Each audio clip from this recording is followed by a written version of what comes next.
지역과 문화를 초월하여 세계의 모든 나라, 모든 민족에게서 통용되는 언어가 있습니다. 그것은 바로 음악입니다. 10여 년 전에 저는 단기 선교를 위하여 몽골을 방문한 적이 있었습니다. 수도인 울란바토르에서 차로 14시간, 600km를 달려 새벽에 도착한 사막 한가운데의 오지 마을에서 우리 일행은 뜻밖의 감동에 목이 메었습니다. 멀리 들개들이 몰려다니고 모래먼지가 안개처럼 피어오르는 동네의 작은 건물에서 우리가 첫 예배를 드릴 때 그 자리에 와 있던 우락부락한 몽골 청년들이 함께 노래를 따라 부르는 것이었습니다. 말도 다르고 얼굴도 다르고 모든 것이 달라서 마치 땅끝에 와 있는 것 같은 순간이었지만 그들도 우리가 부르는 찬양의 곡조는 물론 그 가사의 의미도 다 알고 있다는 것을 분명히 느낄 수 있었습니다. 형언할 수 없이 멀리 떨어져 있지만 이미 거기에도 교회가 있어서 함께 믿음으로 살아가고 있는 그들을 보면서 동일한 한 분 하나님 안에서의 거룩한 일치를 느낄 수 있었습니다. 또한 저는 그때 모든 것을 뛰어넘어 인간을 즉시 하나가 되게 만들어주는 음악의 놀라운 힘에 대해서도 깊은 인상을 받았습니다. 오랜 동안 공황장애라는 질병을 앓고 있는 제 친구는 자신은 음악이 없었다면 아마도 견디지 못했을 것이라고 저에게 말하곤 했습니다. 진눈깨비가 내리던 2010년의 크리스마스 이브의 저녁, 수염을 기르고 목도리를 두른 초로의 한 남자가 네덜란드 남부의 작은 도시의 거리에 서서 노래를 부르기 시작했습니다. 마틴 허킨스라는 이름을 가진 제빵사 출신의 그 남자는 청아하고 아름다운 음색을 공중에 올려보내며 두터운 겨울 외투를 입고 지나가는 사람들의 발걸음을 조금씩 멈추게 만들었습니다. 카메라로 사진을 찍거나 조용히 눈물을 닦는 사람들도 있었습니다. 그 노래의 가사는 이런 것이었습니다. When I am down and oh my soul so weary. 일어설 수 없을 정도로 힘겨워 나의 영혼이 지쳐갈 때. When troubles come and my heart burden be. 수많은 문제들이 몰려와 나의 마음이 너무 무겁기만 할 때가 찾아오면 Then I am still and wait here in the silence. 그때 나는 고요히 여기에 서서 당신을 기다리곤 합니다. Until you come and sit a while with me. 당신이 다가와서 잠시 나의 옆자리에 앉으실 때까지. 거의 50대 후반의 나이에 접어든 이 남자의 어릴 적 꿈은 오페라 가수였습니다. 소년 합창단을 거쳐 13살에 음악학교에 입학할 정도로 뛰어난 자질을 가지고 있었지만 장학금이 중단되는 바람에 그만두어야 했습니다. 가난한 시골집의 9남매의 막내였기에 비싼 학비를 감당할 수가 없었습니다. 그 후 그는 생계를 위해서 제빵사로 일하기 시작합니다. 하루 12시간씩 쉬지 않고 빵을 구웠습니다. 그런데 55이 되던 해에 갑자기 예기치 못한 해고 통보를 받고 23살 때부터 시작해서 무려 32년 동안 일해왔던 직장을 나오게 되었습니다. 퇴직 후 그는 밤마다 거대한 벽이 전 속력으로 자신에게 달려와 부딪히는 환영에 시달려야 할 정도로 고통스러운 시간을 보내야 했습니다. 그렇게 시리에 빠져있던 그는 어느 날부터 거리에 나가 노래를 부르면서 실직의 아픔을 달래기 시작했습니다. 그가 오늘 하나둘 불빛이 켜지는 저녁의 거리에 서서 사람들의 마음에 깊은 울림을 전달하며 선사한 이 음악은 바로 You Raise Me Up이라는 노래입니다. 이미 곳곳에서 누구나 한 번쯤 들어본 적이 있을 정도로 유명한 이 노래의 멜로디는 원래 아일랜드 지방에서 내려오는 민요에 기원한 것이었습니다. 아일랜드 사람들은 영국과의 독립전쟁, 대기근 등 역사적인 격변을 겪을 때마다 조금씩 가사와 곡을 바꿔가며 이 음악을 연주함으로써 깊은 어려움들을 이겨내오곤 했습니다. 격동과 함께한 이 따뜻한 곡조의 노래가 아일랜드를 넘어 온 세계인들의 공감과 사랑을 받기 시작한 것은 2002년 뉴욕 9.11 테러 1주년 추모식에서 새롭게 편곡된 형태로 불리어지면서부터였습니다. 미국에선 아직 앨범조차 출시되지 않았던 이 노래가 그 추모식에 참석한 수많은 사람들의 마음을 위로하고 만져줌으로써 전 세계인들의 가슴속으로 파고들었던 것입니다. 그 노래의 후렴 가사는 이렇게 이어집니다. You raise me up so I can stand on mountains. 당신이 나를 일으켜 주심으로써 나는 험한 산 위에 우뚝 설 수 있었습니다. You raise me up to walk on stormy seas. 당신이 나를 일으켜 주심으로써 나는 폭풍우 치는 바다 위를 걸을 수 있었습니다. I am strong when I am on your shoulders. 당신이 나를 당신의 어깨 위에 올려주셨을 때 그때 나는 가장 강한 사람이 될 수 있었습니다. You raise me up to more than I can be. 당신이 나를 일으켜 주심으로써 비로소 나는 나 혼자만의 힘으로 할 수 있는 것보다 정녕 더 나은 사람이 될 수 있었습니다. 그 후 네덜란드의 음악 프로그램에서 우승한 이 사람은 전 세계를 다니며 공연을 하는 테너 가수가 되었고 그가 부른 이 노래는 각국의 수많은 음악인들이 리메이크를 해서 부르는 이 시대의 명곡의 반열에 올라 있습니다. 그는 지진으로 파괴된 대만의 현장에서 1만 명의 관객과 함께 이 노래를 부르며 울기도 했고 세상을 떠나기 전 마지막으로 간절히 이 노래를 듣고 싶어하는 어떤 말기 암 환자를 위해서 집에서 스카이프를 이용하여 호스피스 병동을 향해 혼자 공연을 하기도 했습니다. 음악과 노래의 신비한 힘, 그리고 그 안에 담긴 기도와 사랑의 힘, 그것들은 절망스러운 인생의 높은 산과 폭풍우 치는 위기의 바다 앞에서도 우리를 일으켜 세워줍니다.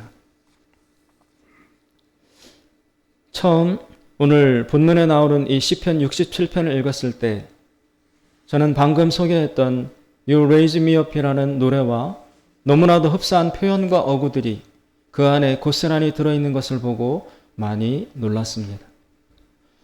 무려 3000년이라는 어마어마한 시간의 차이가 가로놓여 있음에도 불구하고 두 노래는 거의 한 사람이 지은 것 같은 착각을 일으킬 정도로 동일한 감정과 깊은 마음의 호소를 담아내고 있습니다. 다윗은 지금 광야에 있습니다. 그에게 있어 광야는 낯선 곳이 아닙니다. 어린 시절 목동이 되어 아버지의 양을 키울 때나 혈기왕성한 청년의 몸으로 사울의 분노를 피해 다녀야 했던 긴 시간 동안 광야는 늘 그가 머물렀던 익숙한 장소입니다. 광야는 다윗의 인격이 형성된 곳이었습니다. 그러나 광야가 아무리 그에게 친숙한 장소라 할지라도 적어도 이 시점에 그는 광야에 있어야 할 사람은 아니었습니다. 그는 왕이었고 여러 명의 아내와 자식들이 있었으며 절대적 권력 위에서 백성들의 존경을 받는 성공한 사람이었습니다. 그가 이 나이에 게다가 왕이라는 범접할 수 없는 신분을 누리고 있는 입장에서 광야로 다시 나온다는 것은 전혀 합리적인 일이 아니었습니다. 모든 것이 무르익어가는 인생의 후반기에 그는 무엇 때문에 다시 이 척박한 광야에 나와 서 있는 것일까요? 고대의 왕들이 흔히 그러했듯이 다윗에게는 여러 명의 아들들이 있었습니다. 그런데 그중 셋째 아들이 오늘 반란을 일으킵니다. 그리고는 아버지를 향하여 칼을 겨누고 왕궁으로 쳐들어오고 있습니다. 다윗은 아주 복잡하고 고통스러운 심정이 되어 신복들과 함께 서둘러 궁을 떠나 피신길에 오릅니다. 그때의 그 처량하고 황망한 형편을 사무엘하 15장 30절은 이렇게 증거합니다. 다윗이 감람산 길로 올라갈 때 머리를 가리우고 맨발로 울며 행하고 저와 함께 가는 백성들도 각각 그 머리를 가리우고 울며 올라가니라. 워낙 겨를이 없었는지 아니면 자신의 애통함을 표현하기 위해서였는지 다윗은 맨발로 골짜기를 올라갑니다. 그리고 눈물을 흘립니다. 어찌 눈물이 나지 않을 수 있을까요? 여러 명의 어머니를 통해서 태어나 서로 복잡하게 얽혀있는 왕의 자녀들 사이에서는 끊임없이 갈등과 경쟁과 암투가 벌어지게 마련이었습니다. 오늘 반란을 일으킨 셋째 아들 압살롬은 복수심과 증오심에 깊이 물들어 있는 사람이었습니다. 그러나 그는 처음부터 그런 생을 살기로 결정되어 있던 사람은 아니었습니다. 오히려 그는 뛰어난 외모를 지니고 있어서 모든 이스라엘 사람들로부터 칭송과 흠모를 받던 인물이었습니다. 사무엘하 14장 15절은 그의 얼굴을 이렇게 묘사합니다. 온 이스라엘 가운데 압살롬같이 아름다움으로 크게 칭찬받는 자가 없었으니 저는 발바닥부터 정수리까지 흠이 없으니라. 심지어 발바닥까지 훌륭하다고 칭찬받을 정도로 그의 신체는 수려한 매력으로 가득 차 있었던 것 같습니다. 그것은 아마도 헤브론 지방의 왕족이었던 그의 어머니의 집안, 즉 유서 깊은 외가로부터 물려받은 강력한 유전적 혜택이었을 것입니다. 그에게는 다말이라는 여동생이 있었는데 그녀 또한 놀랄 만큼 아름다운 미모를 지녔다고 성경은 묘사하고 있습니다. 그리고 압살롬의 외동딸 역시 얼굴이 아름다운 여자였다고 기록되어 있습니다. 수많은 사람들이 등장하는 성경 안에서 어떤 한 사람을 특정하게 묘사하고 있다는 것은 그 특징이 매우 두드러진다는 것과 그리고 그 점이 그 사람의 인생에 결정적인 영향력을 끼쳤다는 것을 의미합니다. 세리였던 삭개오에 대해서 키가 작다고 묘사를 하는 것과 야곱이 동생, 즉 둘째 아들임을 표명하는 것은 단순히 지나가는 설명이 아니라 그들의 삶이 바로 그런 요소들에 의해서 현저히 형성되어 갔다는 것을 암시합니다. 마찬가지로 압살롬의 어머니 때부터 3대에 이르기까지 이어지는 아름다운 외모라는 바로 그 요소는 그들 가족의 인생에 크나큰 영향을 미치게 됩니다. 압살롬의 어머니는 바로 그 아름다움으로 인해서 다윗 왕의 아내로 발탁될 수 있었습니다. 그런데 그녀의 딸, 즉 압살롬의 누이 동생인 다말은 바로 그 미모 때문에 수치스러운 강간을 당하게 됩니다. 다윗의 맏아들인 암논이라는 자가 평소 눈여겨보던 자신의 이복 누이인 다말의 그 미모에 정욕을 느끼고 사악한 꾀를 꾸민 후 짐승처럼 그녀를 유린해 버린 것입니다. 암논은 아마도 성도착 혹은 성중독자에 가까운 인물이었던 것으로 보입니다. 그런데 그런 근친상간의 범죄가 바로 다윗의 왕족 혈통의 후손들 안에서 버젓이 일어나고 있는 일이었습니다. 친오빠인 압살롬은 동생 다말을 자신의 집으로 데려온 후 그때부터 복수를 준비합니다. 그리고 2년 후에 양털 깎는 행사를 벌인 후 그 자리에서 이복형인 암논을 살해해 버립니다. 그리고 이 일을 계기로 그는 아버지 다윗의 눈을 피하여 외할아버지 왕국에 있는 그솔 땅으로 도망가서 3년을 머물게 됩니다. 그 후 압살롬과 다윗은 형식적으로는 재회를 하지만 압살롬의 마음속에는 아직도 깊은 분노와 원한이 남아 있었던 것으로 보입니다. 아마도 그것은 암논이 성폭력이라는 잔혹한 범죄를 저질렀을 때 즉시 아버지인 다윗이 그 악을 책망하고 징계함으로써 다말과 자신의 가족을 위로주지 않은 것에 대한 불만에서 비롯된 것이었을 것입니다. 그리고 일평생 폐인으로 살아가게 될 동생에 대한 애끓는 연민이 그의 마음을 쉴 수 없도록 몰아갔을 것입니다. 사무엘하 13장 20절은 다말의 형편을 이렇게 보고합니다. 다말이 그 오라비 압살롬의 집에 있어 처량하게 지내니라. 이제 불타는 압살롬의 증오의 맞은편에는 우여부단했던 아버지 다윗이 자리하게 되었습니다. 그리고 그 후 수년에 걸친 치밀하고 계획적인 준비 끝에 압살롬은 아버지가 있는 예루살렘 궁전을 향하여 반란군을 거느리고 진격해 오고 있는 중이었습니다. 이번의 일을 겪으면서 다윗은 충격과 허무와 같은 복잡한 심경을 느껴야 했습니다. 특히 자신과 가까웠던 정말 뜻밖의 사람들이 하루아침에 자기를 떠나 쿠데타를 일으킨 압살롬에게 재빠르게 합류한 사실을 보면서 이미 알고 있었음에도 불구하고 또다시 직면해야 하는 인간에 대한 환멸과 독한 배신감의 치를 떨어야 했습니다. 철새와도 같이 그들은 이제 지는 해를 서둘러 버리고 떠오르는 미래의 젊은 태양을 향하여 천박한 둥지를 틀어버렸던 것입니다. 대표적으로 다윗 곁의 중요한 전략가로서 거의 개국공신이라고 할 수 있을 정도의 동지였던 아히도벨은 다윗에게서 돌아서서 압살롬의 캠프의 2인자로 합류해 버렸습니다.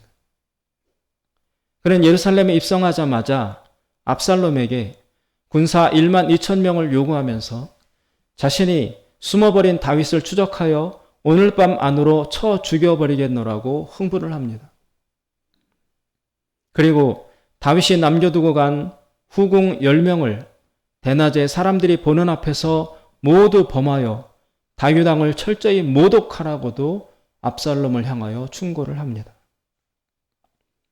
이때의 이러한 처절한 배신과 모멸의 고통을 토로한 것으로 짐작되는 시편 41편의 9절에서 다윗은 이렇게 탄식합니다. 나의 신뢰하는 바 내 떡을 먹던 나의 가까운 친구도 나를 대적하여 그 발꿈치를 들었나이다. 게다가 다윗의 힘이 빠지는 것이 드러나자 숨어있던 수많은 기회주의자들이 자신의 정체를 드러내며 감히 범할 수 없었던 다윗의 위험을 처참하게 짓밟아 왔습니다. 다윗에 의해 몰락했던 사울 가문의 사람인 시므이는 그동안 숨소리도 내지 않고 지내다가 오늘 다윗이 도피하는 산비탈을 귀신같이 찾아와서 돌을 던지며 저주를 퍼부었습니다. 또 그 긴박한 와중에도 죽은 사울의 절름발이 아들을 모시고 있던 사환인 시바라는 사람은 다윗을 급히 찾아와서 자신의 주인인 무비보셋을 헐뜯으면서 다윗으로부터 환심을 사려고 간교한 거짓말을 하기도 합니다. 무비보셋이 왜 피신 행렬에 합류하지 않았는지 묻는 다윗의 말에 시바는 그가 일부러 예루살렘에 남아서 이번 일로 다윗이 왕위를 잃으면 그 자리가 자신에게 돌아올 것이라고 공공연히 떠들고 다닌다고 하면서 자신의 주인을 모함합니다. 그러자 다윗은 그에게 무비보셋의 재산을 다 너에게 주겠다고 약속을 합니다. 시바가 노렸던 것은 결국 그 재물이었습니다. 이런 현란한 인간 군상의 이합집산과 적나라하게 드러나는 탐욕과 속임수와 배신들이 자신의 눈앞에서 난무하는 것을 보면서 다윗은 깊은 허무와 절망을 느낍니다. 심지어 자신이 낳은 친아들조차도 칼을 겨누고 거품을 물며 달려든 그 현실 앞에서 그에게는 새삼스럽게 충격을 받을 더 이상의 막장의 일은 없다는 생각을 했습니다. 게다가 그에게는 선택을 위한 옵션들이 거의 없었습니다. 압살롬은 이미 아버지인 자신을 공격해 왔기 때문에 부자 관계는 넘지 말아야 할 선을 넘어 모두 파괴되었고, 동시에 그렇다고 해서 왕위를 지키기 위하여 아들을 죽이는 일에 성공한다고 해서 다윗 자신의 마음이 기뻐질 리도 없기 때문이었습니다. 그는 진퇴양난의 심정에 빠질 수밖에 없었습니다. 다윗은 이러한 절박한 고뇌의 심정을 오늘 본문에서 땅 끝이라고 표현하고 있습니다. 1절과 2절입니다. 하나님이여, 나의 부르짖음을 들으시며 내 기도에 유의하소서. 내 마음이 눌릴 때에 땅 끝에서부터 주께 부르짖으오리니 나보다 높은 바위에 나를 인도하소서. 여기서 땅 끝은 두 가지로 해석될 수 있습니다. 하나는 거리가 먼 국경선 혹은 외따로 떨어져 있는 타국이나 유배지를 뜻하는 것이고, 다른 하나는 벼랑 끝, 즉 절벽이라고 보는 것입니다. 오늘 이 시에서는 아마도 벼랑 끝이라는 의미로 이 말을 사용하고 있는 것으로 여겨집니다. 다윗은 어릴 때 양을 치면서 성장했습니다. 양은 우리가 생각하는 것과는 매우 다른 속성을 가지고 있는 짐승입니다. 첫째, 양은 심한 근시이기 때문에 1~2m 앞 밖에 보지 못합니다. 그래서 방향 감각이 없습니다. 두 번째, 양은 발이 빠르지 않아서 뛰는 속도가 느립니다. 세 번째, 양은 잘 넘어집니다. 그리고 한 번 넘어지면 못 일어납니다. 일단 넘어지면 말 그대로 벌러덩 뒤집어지기 때문에 아무리 용을 써도 스스로는 못 일어납니다. 네 번째, 양은 이기적이고 고집이 셉니다. 새끼 양들이 배가 고파 어미에게 다가가서 젖을 먹으려 하면 양들은 매정히 뿌리치고 가버립니다. 양이 그저 온순한 것 같지만 실은 상당히 신경질적이고 제멋대로인 면이 많다는 것입니다. 그래서 목자가 없으면 양은 각자 자기 먹이 찾는 것에만 정신이 팔려 아무데나 가버린다고 합니다. 다섯째, 양의 뿔은 뒤로 굽어 있기 때문에 공격용 무기로는 아무런 가치가 없습니다. 그래서 방어력이 제로입니다. 따라서 이런 조건을 가지고 있는 양은 철저히 자기 앞에 있는 다른 양의 뒤만 졸졸 따라가곤 합니다. 그런데 무슨 이유에서인지 가끔 양들이 무리에서 벗어나는 경우가 발생합니다. 그럴 경우 양은 거의 100% 죽을 수밖에 없습니다. 앞이 잘 보이지 않기 때문에 스스로 풀을 찾거나 길을 찾을 수 없어서 굶어 죽습니다. 그리고 맹수를 만나면 속수무책입니다.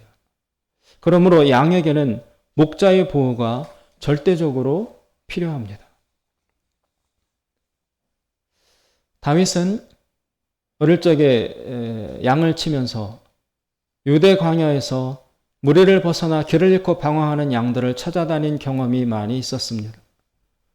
그중 어떤 양들은 산으로 도망가다가 결국은 낭떠러지 앞에 서게 되는 경우도 많았습니다. 다윗은 지금 그때의 그 양을 생각합니다.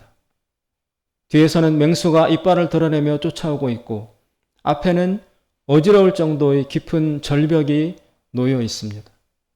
양은 막다른 골목에 서 있는 것입니다. 다윗은 지금 자신이 그 양과 같다고 느끼고 있습니다.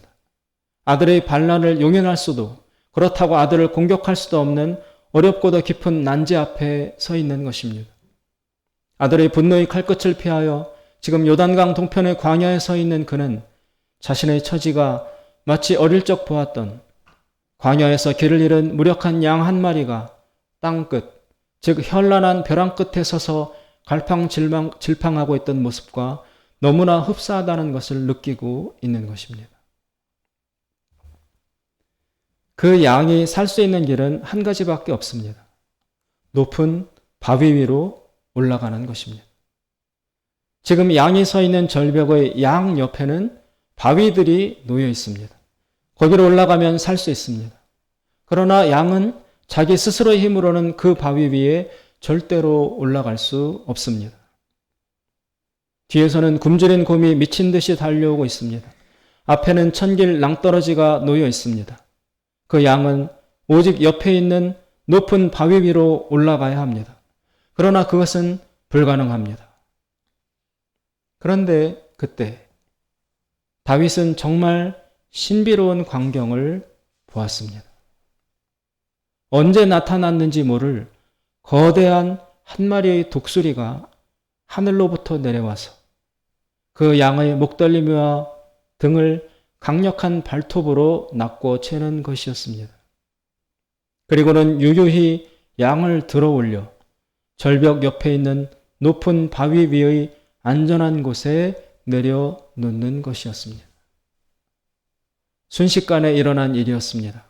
간발의 차이로 들이닥친 곰은 이 허탈한 사건 앞에서 그저 온 광야가 쩌렁쩌렁 울리도록 포효하는 것밖에는 할 수 있는 일이 없었습니다. 다윗은 그때의 그 놀라운 광경을 보면서 그 독수리 날개 속에서 하나님의 전능하신 손길을 느낄 수 있었습니다. 하나님이 친히 목자가 되어서 자신의 양을 구출해내는 구원의 엄청난 사역의 본질을 목격했던 것입니다. 다윗은 지금 언젠가 어릴 때 보았던 그 장면을 기억하고 있습니다. 그때의 그 절벽, 즉 벼랑 끝에서 보둥거리던 한 마리 양처럼 자신 역시 땅끝이라는 처절한 위기에 내몰려 있다는 것을 느끼면서 말입니다. 그리고 자신에게는 지금의 이 문제를 해결할 수 있는 힘과 지혜 역시 없다는 것을 절박하게 고백합니다. 그래서 그는 하나님께 절절히 부르짖습니다. 그리고 자신의 기도에 주목해 주실 것을 간절히 애원합니다. 1절은 다시 이렇게 증거합니다. 하나님이여 나의 부르짖음을 들으시며 내 기도에 유의하소서. 그리고 자신 역시 지금의 위기에서 벗어날 수 있는 길은 오직 하나님이 개입해서 도와주시는 것밖에 없다고 간청합니다. 절벽 끝에 있는 양은 오직 바위 위로 올라가는 것밖에 살 수 있는 방법이 없습니다. 그러나 그 바위는 나보다 높기에 내 힘으로는 올라갈 수 없습니다. 하나님이 독수리를 보내주셔야만 합니다. 다윗은 2절에서 이렇게 외칩니다. 내 마음이 눌릴 때에 땅끝, 즉 벼랑 끝에서부터 주께 부르짖으오리니 나보다 높은 바위에 나를 인도하소서. 인간이 살 수 있는 길은 나보다 높은 바위 위에 올라가는 것밖에 없습니다. 모두에 인용했던 You Raise Me Up이라는 노래 역시 올려주시는 구원자의 은혜를 찬미하고 있습니다. 언젠가 저는 열흘 금식을 한 적이 있었습니다. 위암에 걸리신 어머님을 위해서 저의 모든 것을 걸고 기도해야겠다는 마음으로 기도원으로 올라갔습니다. 열흘은 참으로 길었습니다. 매일 아침 저녁 몸이 굳지 않도록 운동을 하기 위해서 기도원 아래의 마을을 지나 강가로 걸어갈 때면 집집마다에서 흘러나오는 따뜻한 밥 냄새와 국 냄새가 너무 심령을 파고들어서 담벼락을 붙들고 크게 심호흡을 하여 냄새로나마 배고픔을 달래고 가곤 했습니다.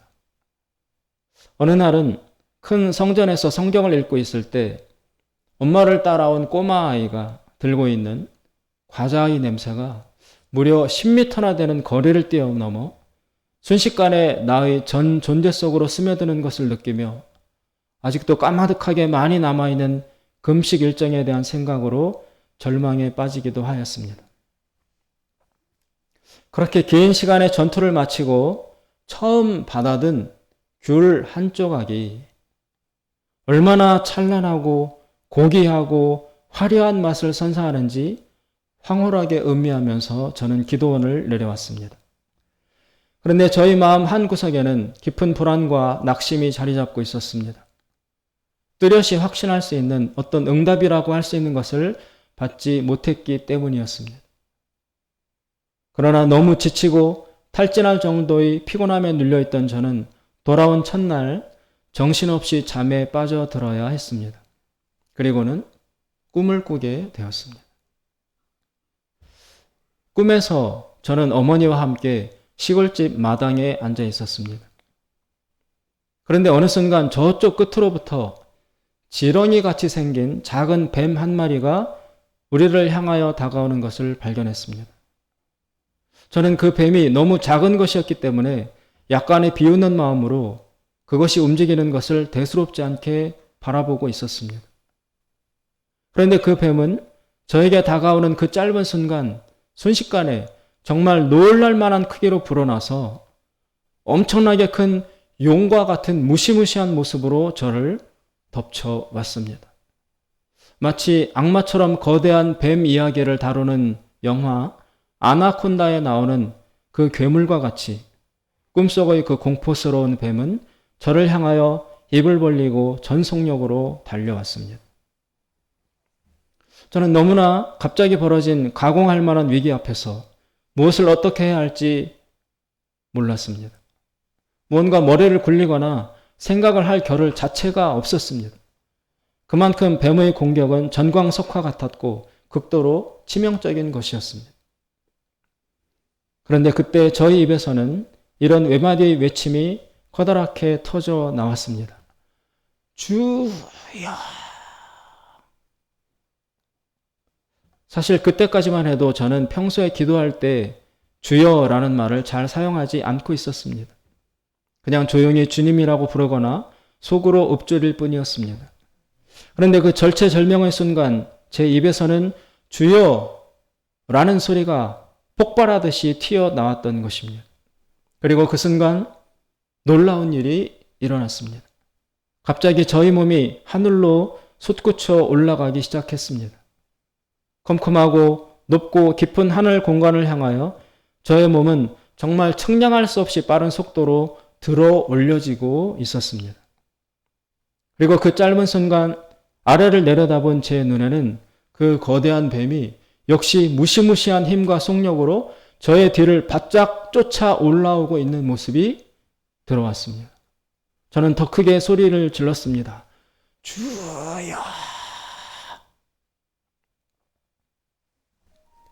그렇게 어느 정도의 시간이 흐른 후가 되자 한동안 빛의 속도로 상승하던 제 몸은 멈추게 되었고 거의 이빨이 닿을 정도로 저를 삼키려 혀를 날름거리며 무섭게 달려들던 그 뱀은 까마득한 바닥으로 추락하여 떨어졌습니다.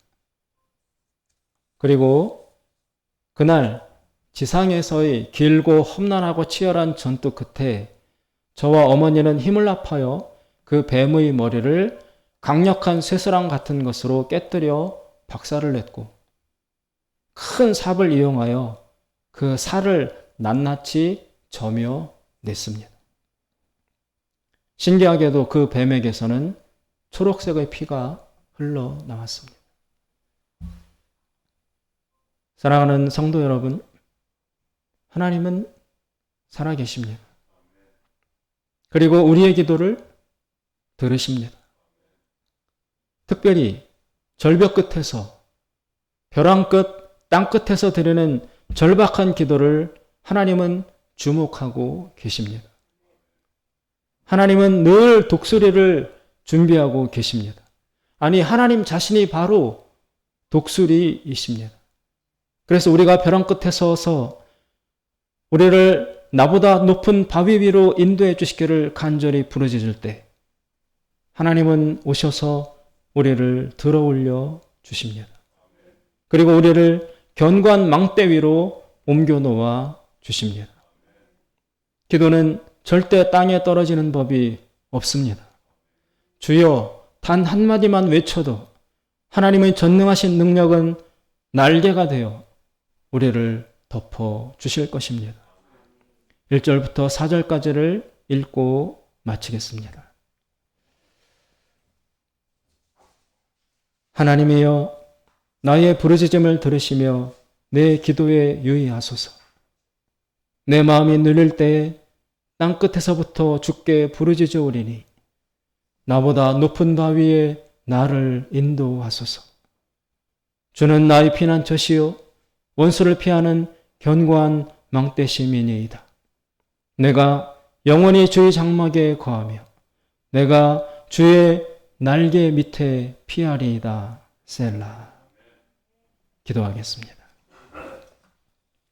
자비로우신 하나님 아버지, 절벽 끝에 서 있는 우리의 이 가난하고 두렵고 불안한 심령을 헤아려 주시옵소서. 죄로 인해서, 실수로 인해서, 욕망과 욕심과 탐욕과 어리석음으로 인해서 또다시 저희들은 이 땅끝에 서 있습니다. 하나님 아버지, 날마다 결심함에도 불구하고, 날마다 애를 씀에도 불구하고 성령의 바른 길을 따라가지 못하고 좌로나 우로나 치우쳐서 길을 잃기 일수인 우리의 연약한 심령을 긍휼히 여겨 주시옵소서. 하나님, 한 마리 길 잃은 양이 맹수에게 쫓겨 벼랑 끝에 서서 뛰어내릴 수도 뒤로 돌아설 수도 없는 그 상황에 처하여 하늘을 바라보며 나보다 높은 저 바위 위에 누군가 나를 들어 올려주기를 간절히 소망하는 것처럼 주여, 우리 연약한 이 백성들의 심령이 하늘을 바라봅니다. 주님, 땅끝에서 드리는 이 간구와 부르짖음에 유의하셔서 우리를 나보다 높은 저 바위 위에 인도하여 주시옵소서. 예수님의 이름으로 기도하옵나이다. 아멘.